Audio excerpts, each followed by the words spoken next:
Hello and welcome back to another fix. Today we'll be digging into a unique issue with the original Xbox controller where it can be plugged in and seems to function, but one of the sticks will not record any outside movement. You can still move the stick, but it just doesn't move your character on screen, and sometimes will even move on its own. This is different from stick drift where the stick moves on its own in a specific direction, but you can still control your overall movement even though it drifts away as you do. If you need more information on drifting and how to fix it, check out this video. But back to the problem at hand. This Duke controller is a perfect example of this issue, but this can also happen with an S controller too.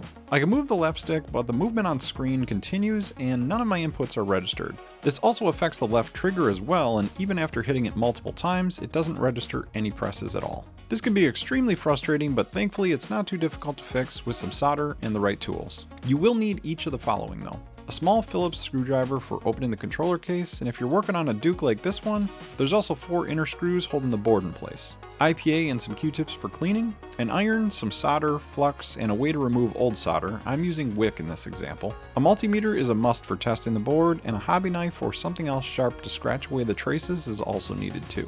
Optionally, you may also need some wire, tweezers, and solder mask for board repairs. In a pinch, you can also use nail polish without any metal flakes in it as the solder mask as well. Start by taking apart your controller to get out the circuit board. If you're also having issues with the Duke, be extra careful since these older shells can be very brittle. This one was already cracked and damaged and continued to fall apart even though I was being extra careful during the disassembly. I'll replace it later with a spare that I have. Once the board is out, clean it thoroughly with some IPA and Q-tips to remove any dust and debris. This one's actually fairly clean, but it's always best to start with a clean slate. Now grab your multimeter and switch it to continuity mode, which typically looks like an arrow pointing at a line or a sound wave. We're going to test the 3 points that connect the trigger to the board first. I found the triggers on these controllers share some traces with the sticks, and confirming these solder points are connected will help to determine where the issue is. In this case, all 3 of these points are solid and have good connections to the board. So now we need to test the left stick's points. The issue is the trigger assembly is in the way and must be removed to see and test all of the points underneath. So remove the solder from these 3 points that we just tested and push the locking hooks out of place for the trigger to remove it.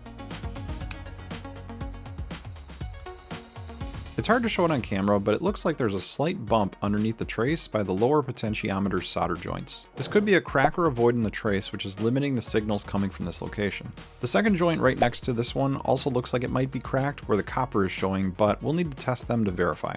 Remember, the multimeter is your friend in this situation. Follow the traces around this area to the vias where they end and confirm continuity between them all. For this first run, it looks like the top part of the trace is connected, but the lower area that looks cracked is not. Surprisingly, the second solder joint was connected though.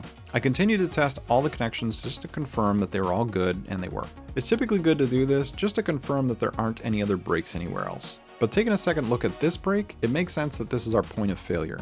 We had no use of the trigger and the left stick was moving as well. On the upper left, this trace run is connected to the trigger function, which would explain why that is not working. On the middle right, going down to the IC below, the trace provides signals for both the forward-back movement and the right-left movement through this first solder joint. So now how do we fix it? If the break isn't that bad, you can scratch away a small bit of the trace where the damaged location is and add some excess solder to bridge the connection. This doesn't always work, but if the damage is small, it normally will. In this case, it did not, so we need to prepare a larger patch for the area. I like to remove a bigger chunk of the solder mask carefully from above and below the break. Then use a leftover component leg or a thicker spare wire to form it into a patch that can bridge between both of these cleaned areas. This should give a solid connection and provide a lot of strength for the patch too. And here's the finished patch that I created. Then put down some flux to help get the wire in place, and while holding it on one end, solder the other end and then reverse it to finish it. Clean the area to remove any flux and then test the patch to confirm that it's good. If it's still not connected, try to adjust the shape of the solder and add more flux to help adhere the patch to the area. Once you've confirmed that it's good, you're going to want to cover up the patch with some protection, and I'm using some UV curable solder mask here. I accidentally added a bit too much, but that's okay. It can be easily removed. If you don't happen to have a UV light, just pop your board outside for about 10 minutes on a sunny day to cure it. If you check on it and it's still a little wet, just leave it outside for a little while longer. This one is all cured now, and just to confirm, I'm going to test it one more time to make sure the patch did what it was supposed to do. This one tested great, so it's time to reinstall the trigger and reassemble the rest of the controller. I only added the thumbsticks and the top cover since I will need to swap out this shell for another spare. But it's working great now. No weird automatic movements, and the stick as well as the trigger are working again. No drift either. I'm gonna go swap this shell and get it fully reassembled to do one final test, but it should be all good from here.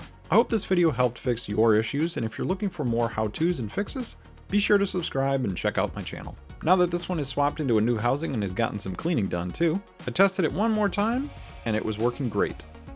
Thanks for watching, and I'll see you next fix.